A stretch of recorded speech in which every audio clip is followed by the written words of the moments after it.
Hello everybody, it's Zara from ZMAHOON.com. Today I want to talk to you about clutter in our lives and how we can deal with it using the law of attraction. So my first question is, what is clutter? To me, clutter is having too many things around you, more things than you have space for and more things than you need because you're not really using them. So they're not useful, but you still hang on to them. The question is, why do we keep things? Why do we have clutter in our lives? I think that there are two reasons why we have clutter in our lives. The first is that we have emotional attachment to the things that we surround ourselves with. And the second is because we think if we let this go, we might need it again. And that comes from a place of lack, from a place of saying, why should I let something go that I think I'm going to need in the future? So why is it important for us to deal with clutter? Why are there so many people talking about how to get rid of clutter? Because clutter doesn't really feel good. Clutter takes away your freedom. And at our core, we want to feel free and fresh. Clutter makes us feel claustrophobic, that there isn't enough space for us to spread out and feel good. So that's why we don't want clutter in our lives, yet we find it hard to get rid of the things that we call clutter. So let's talk about it. The reason getting rid of clutter feels good is because everything that we own has a vibration. So this bookmark has a vibration. It has the vibration that I have given it because of the memories that I have attached to it. Why is it important to deal with clutter is the next question I have for you.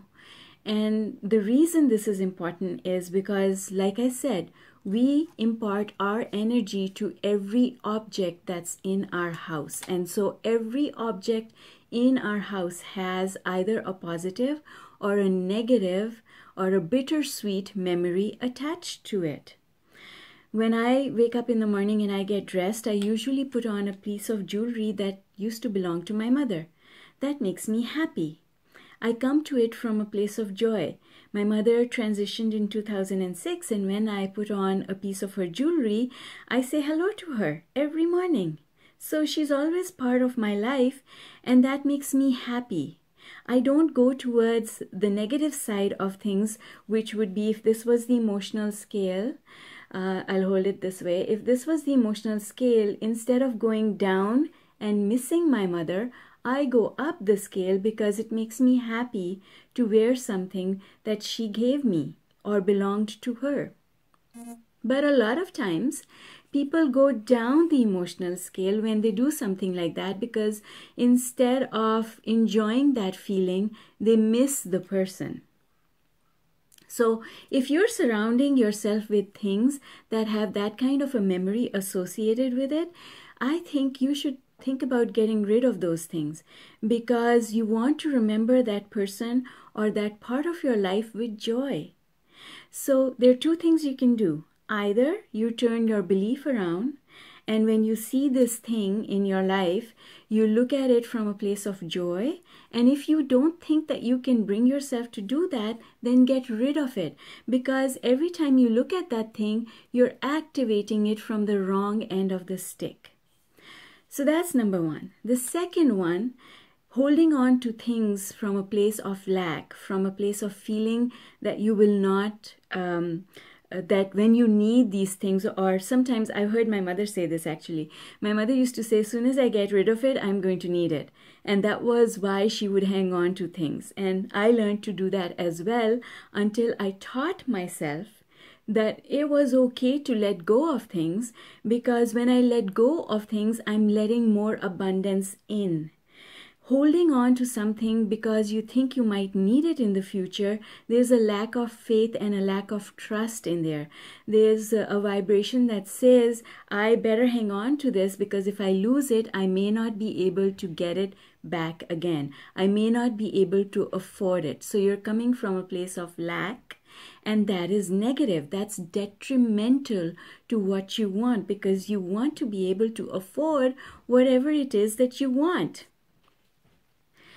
Let's take that to another level now. You cannot really get rid of clutter until you turn around the belief that surrounds that clutter.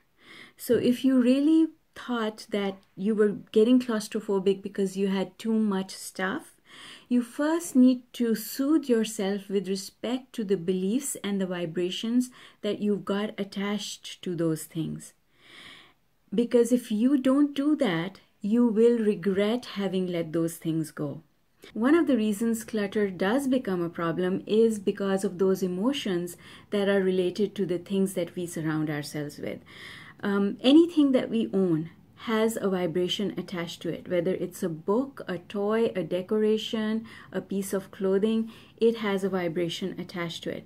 Things that we hold on to are like reservoirs of our memories. We store our memories by associating them with objects. So let's talk about it in a little bit more detail. If you have something that you hang on to, let's say from someone who has made their transition, or someone who was in a relationship with you and is no longer there, or something that reminds you of a specific phase of your life, then that memory is associated to that particular thing. Every time you pick up that thing and you look at it, you're activating that memory. And if those things are lying out in the open, even though you think you're not going there, but you're keeping those things active in your vibration. Now, some of our memories are fantastic. Some of the things that we have remind us of good times. But other times, things that we have remind us of happiness and then sadness. So it's about how we look at things.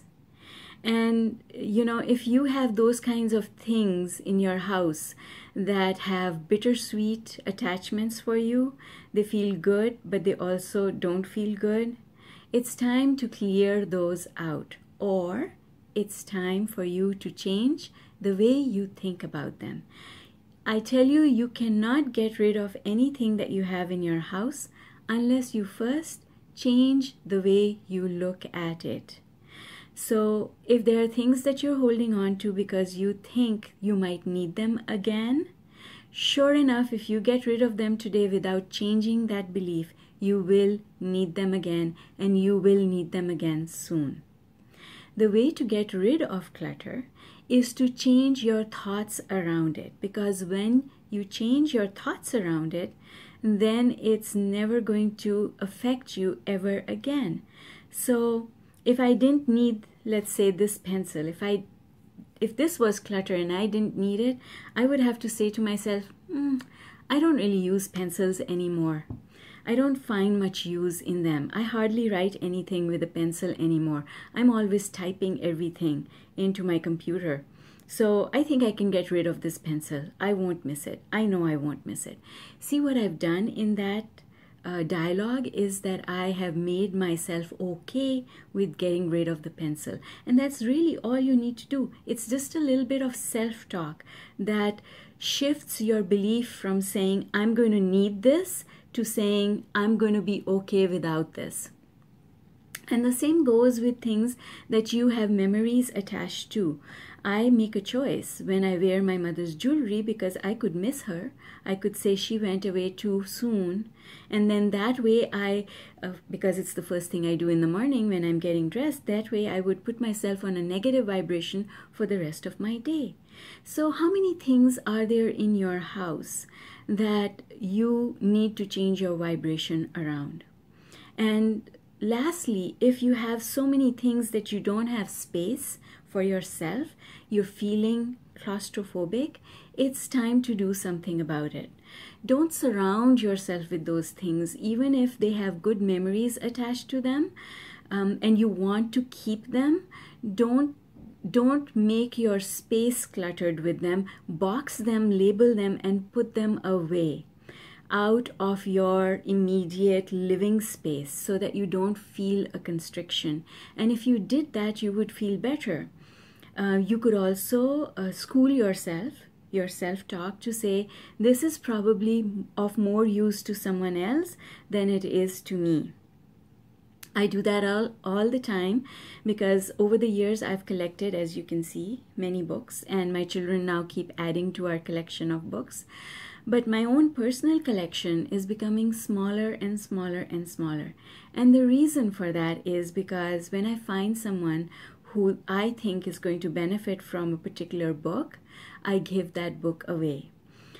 Because in the past, what I used to do was, if I read a book, even if I had borrowed it from the library, and I thought that book had something in it that had an impact on me, even if it was just one sentence, I had to own that book. I would borrow books from the library, read them, and if they made an impact on me, I would go and buy my own copy, and I would never lend my books to other people because I wanted to hang on to them. And the feeling there used to be, if I give this book to someone and they don't return it to me, I'm going to have a hole inside me. I'm going to be looking for that book. And then I completely turned that around because I started changing my self-talk. I started saying to myself, I've already got what I needed from this book.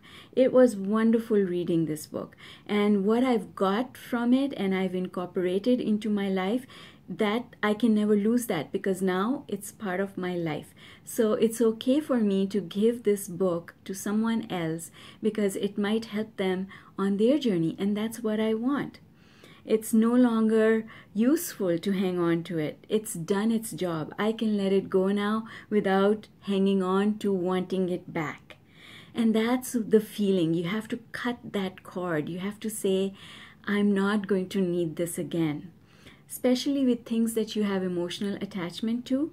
I have 1 or 2 pieces of things that were owned by my father and my grandmother, and I am very fond of them. When I see them, it makes me happy. I love having them. There's no bittersweet attached to them because bittersweet is going positive because you love that thing and then going negative because you miss that person. And I've pretty much got rid of all those things that create that bittersweet in me. Same applies to clothing. You know, in my closet, I only have maybe 10 things that I wear all the time, and then I either wear them out or I don't like them anymore because I've worn them so much. So I get rid of them and I go shopping and buy new things. I like that. I don't have anything in my closet that I haven't worn for a very long time. I used to do that. I used to say, oh, that doesn't fit quite right, but you know what? I think I'll fit back into it. And then I used to hang on to it. But the problem with that was, every time I looked at that piece of clothing, I used to remind myself that my body had changed. And even though I'm quite comfortable with the way my body has changed, looking at that piece would remind me that I would much rather be that way than this way. And that's not a good thing, right? You have to feel worthy in who you are today. And you can, if you let go of those things that remind you of who you used to be, then the future opens up and more possibilities open up for you. So remember the 6 thinking choices because they're extremely important, and I have another video about them. We only ever have 6 thinking choices in any moment that we are. We can go past positive, so we can think about the past in a positive way. We can go now positive, we can appreciate where we are today, and we can go future positive. We can look at where we are going with hope and eagerness. And the opposite, the flip side is we can go past negative. We can talk about how things have never been good or we lost something that we really liked. We can go now negative and say, I still don't have it, and I don't know if I ever will, which is going future negative. So making 3 positive thinking choices takes us towards the things that we want, and making the negative choices, the 3 negative choices, takes us away from the things that we want. So in any moment we have that decision. When you're thinking, ask yourself a question. Which side of the equation am I on? Am I going negative just now, or am I going positive? And how can I switch it around? So in parting, the one thing I want to say to you is, please don't get rid of anything in your house unless you change your belief about it before you do so. Because everything responds. The law of attraction responds to the way you feel. And if giving something away is going to make you feel as if you have a hole inside you, then you're not ready to give it away. That's why just clearing clutter, getting rid of things, does not work. It does not make you a happier person because you haven't done the vibrational work first. That's why when people give away things that they think they might need, a need for them appears the next day or the next week, but very quickly.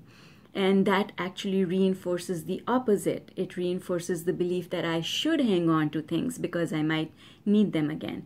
So unless you change your belief, there's no point in taking action unless you have changed your belief first.